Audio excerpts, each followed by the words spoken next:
Lakshmi group के chairman Gajendra Sharma को जान का खतरा, प्रेस वार्ता कर दी जानकारी। कहा पूरे परिवार को जान से मारने की धमकी दे रहे हैं नामजद। लक्ष्मी ग्रुप के चेयरमैन गजेंद्र शर्मा ने जमीन के एक मामले में कुछ लोगों पर हमला करने और अवैध वसूली के प्रयास का आरोप लगाया है।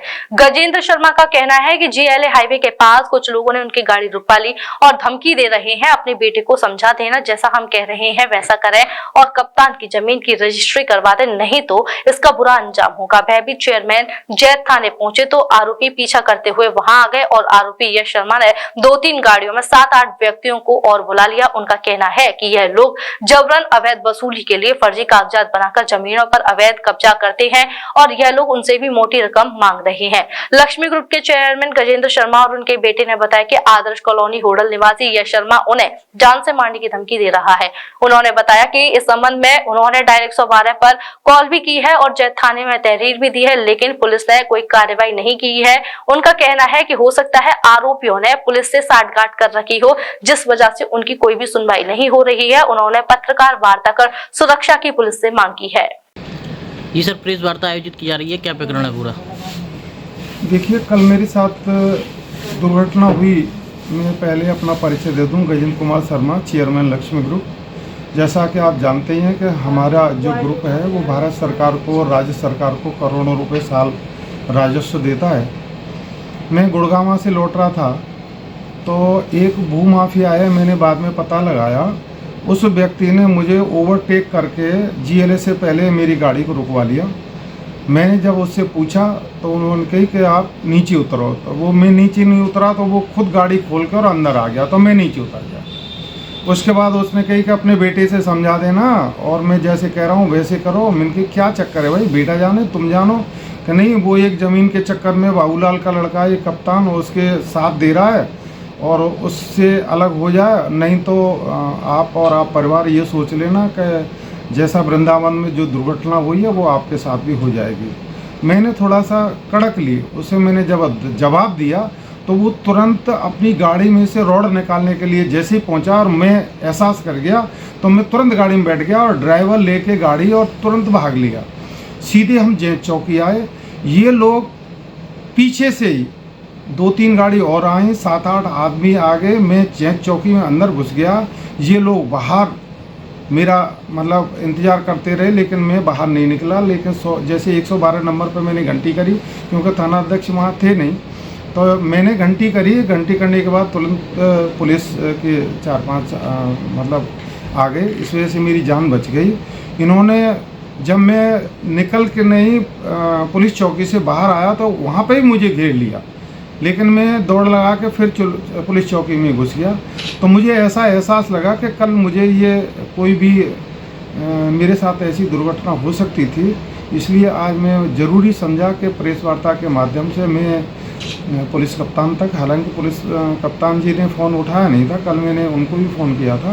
लेकिन मैं बताना चाहता हूं कि मेरे और मेरे परिवार के विरुद्ध कोई भी इन लोगों के द्वारा कोई अप्रिय घटना की जा सकती है। और इसमें केवल यही मामला है कि एक ज़मीन थी जिसका सौदा, मैंने अपने बेटे से बात की तो उसने बताया कि एक ज़मीन थी, उसका सौदा ने टाइम पर पेमेंट देने के लिए किया था।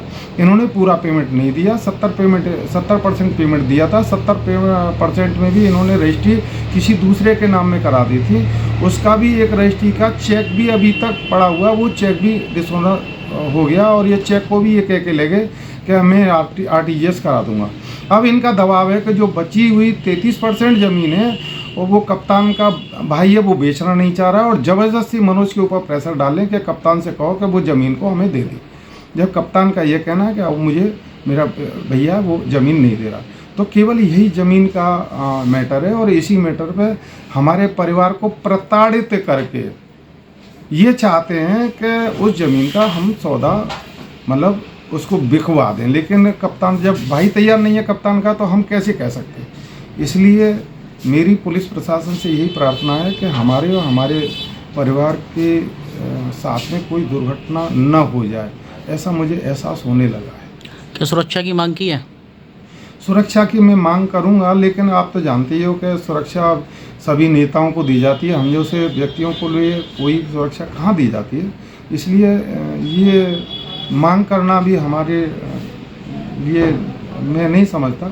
हालांकि हम भारत सरकार को, राज्य सरकार को काफ़ी योगदान देते हैं, लेकिन इस संबंध में सरकार खुद सोचे कि जो ग्रुप है वो आपकी सरकार को योगदान दे रहा है, राजस्व दे रहा है, तो उसकी सहायता की जाए, लेकिन आगे देखें क्या होता है। भाई साहब, अगर बात करें तो जिन लोगों ने हमला किया उनके खिलाफ रिपोर्ट दर्ज कराई है आपने? हाँ, मैं FIR दर्ज करने के लिए प्राथमिकता दे आया हूँ, लेकिन मुझे ऐसा एहसास हुआ कि जब वो थाने में जो व्यक्ति थे, मैं नाम नहीं जानता, वो मेरी बात न सुन के उन्हीं को बुलाया और उन्हीं की बात जो यश है उसके साथ में वो गुटरुकू करते रहे। मेरी ये समझ से बाहर है कि जो आदमी अपनी जान बचा के आया है उसकी बात न सुन के उनका पक्ष लिया जा रहा था। तो ये तो प्रशासन मामला है, वो जांच करेंगे। मैंने FIR के लिए बोला है, यदि FIR दर्ज नहीं होती है तो मैं ये भी समझूंगा कि वो पुलिस मिली हुई है। तो क्या माना जाए, जो हमले का आरोपी है उसी से पुलिस वार्तालाप कर रही थी? जी बिल्कुल। अरे ये स्पष्ट है, उन्हीं के साथ मिलके ये सब काम करते हैं। ये भू माफिया हैं, ये पुलिस वालों से सेटिंग वेटिंग, मैं खुलेआम कह रहा हूँ, सेटिंग वेटिंग करके काम करते हैं। लेकिन अब हम भी क्या कर सकते हैं भाई, हम किसी से दुश्मनाई से तो ले नहीं सकते। प्रकरण ये है सर कि कप्तान ने एक प्रॉपर्टी इनको सेल करने के लिए एक सादा एक स्टाम्प पे सौदा किया था, जिसमें कि एक टाइम पीरियड रखा गया था 1 साल का। 1 साल के टाइम पीरियड में इन्होंने क्या किया कि 2 पार्ट में उससे किसी दूसरी पार्टी को सेल कराकर ज़मीन उन्होंने सेल कर दी उसके, और टाइम पीरियड निकल गया। टाइम पीरियड निकलने के बाद कप्तान के भाई ने साफ मना कर दिया कि अब मैं अपनी प्रॉपर्टी अपने हिस्से की नहीं दूंगा। अब उसी में ही इन्होंने क्या किया है कि जो एक 50-50 रुपए के स्टाम्प ड्यूटी बनाया, मतलब स्टाम्प पे लिख कर वो एक तो सौदा हुआ था, उस पर एक फर्जी नोटरी करा ली, और फर्जी नोटरी के बेहाफ पर उसके ऊपर दबाव बनाया जा रहा है कि या तो ये प्रॉपर्टी हमें दे दे, अन्यथा तो तेरे को उसको प्रॉपर्टी में नहीं घुसने देते और ना ही उस पर मतलब खेती भी नहीं करने देते। ये स्थिति कर दी है उन्होंने। अब मेरे से ऊपर ये दबाव बनाया जा रहा है कि मैंने गवाही की है उसमें, मैं उनकी तरफ का हूँ, मुझसे ये दबाव बनाया जा रहा है कि तुम इस प्रॉपर्टी को हमको दिलवाओ। मैं कैसे दिलवा दूं जब कोई आदमी बेचना नहीं चाह रहा, देना नहीं चाह रहा, मैं कैसे जबरदस्ती दिलवा दूंगा? सिर्फ आपका कितना रोल है इसमें अगर बात मेरा करें? केवल यही रोल है कि मैंने गवाही करके मैं केवल उसका साथ दे रहा हूँ, मतलब वो मेरा दोस्त है। असल चीज में ये है, वो मेरा मित्र है, शेड्यूल कास्ट से वो है। अब उसके ऊपर इतना प्रेशर बनाया जा रहा है, अब मैं उसका साथ दे रहा हूँ। अब वो प्रेशर में इसलिए नहीं आ पा रहा है क्योंकि मैं साथ दे रहा हूँ। अब मैं साथ दे रहा हूँ तो वो मेरे ऊपर हमला करने की कोशिश कर रहे हैं। आप बता रहे हैं आपके पिताजी पे भी हमला करने का प्रयास किया? कल मेरे पास फ़ोन आया था तो बता रहे थे कि इनकी जो गाड़ी है HR 50J 9393 नंबर जो है, उसने ओवरटेक किया इनको। ओवरटेक करके बता रहे थे कि पिताजी कि वो लोहे की रॉड लेके आए, और इवन जब हम थाने पे पहुंच गए, थाने के सामने, बाहर और थाने के अंदर गाली गलौज की गई है। बाकायदा थाने के CCTV में सब कुछ प्रकट कैद हुआ है, लेकिन वहाँ पे हमारी कोई सुनवाई नहीं हुई। बात करा जाए, इतना करने के बावजूद बता रहे हैं कि हमले के जो आरोपी हैं पुलिस उससे वार्तालाप कर रही थी। हाँ, हमले के आरोपियों से मतलब स्थिति ये थी कि हमारी सुनवाई ना करके उसको बुलाकर उससे बात की जा रही है। अच्छा, हमसे कह दिया कि आप बाहर जाइए। क्या मानते हैं? यही मानता हूँ साहब कि कुछ ना कुछ सेटिंग तो है इनकी। ये सेटिंग नहीं होती तो ये ऐसे, अन्यथा मतलब ये इस तरह से हरकत तो नहीं कर सकते ना, उनके तो हौसले बुलंद है।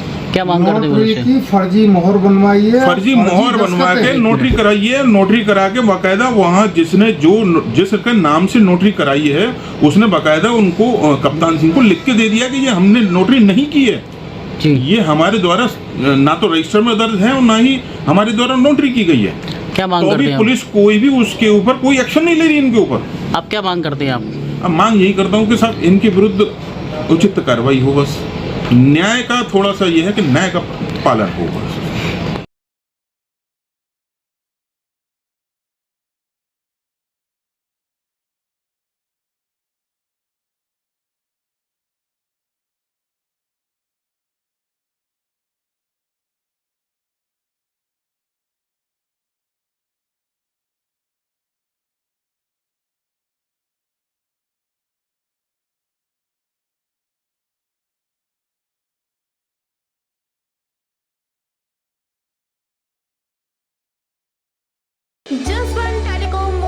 रिपेयरिंग, पार्ट्स एवं मोबाइल एक्सेसरीज के थोक विक्रेता। हमारे यहाँ कुशल इंजीनियरों द्वारा हर प्रकार के Samsung, iPhone, Nokia, Vivo, Mi, Honor, Oppo, Motorola आदि मोबाइल की बेहतरीन रिपेयरिंग की जाती है। अब आप अपना मोबाइल रिपेयरिंग कराएं विद ओरिजिनल पार्ट्स के साथ। जसवंत टेलीकॉम, हमें आईफोन स्पेशलिस्ट, हाईवे प्लाजा के सामने, मंडी चौराया, मथुरा।